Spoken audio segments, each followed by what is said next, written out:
Good morning mga kaibigan. Kapon gumawa ako ng beef nachos homemade. Bigay natin yung ground beef sa isang oil pan, medium heat. Uy, may pasaway pa. Remove the excess fat.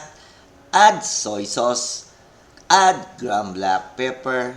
Add some seasoning. And add oyster sauce. Stir lang natin yan and cook until yung mga extra liquid evaporates. So, ayan, tapos na yung ating pagluluto. Let's now prepare the nachos with the toppings. So, yan, ilatag na natin yung mga nachos. Una nating lagay yung ating mga pipino, then yung ating sibuyas, kamatis, yung KitKat, wala daw sibuyas, and finally, yung ating lutong ground beef. Lagyan natin ng grated cheese or cheese whiz, pwede rin yan, cheese spread, and the mayonnaise. Tip, it is best to have a mayonnaise dispenser para hindi ka mahirapan pag-apply.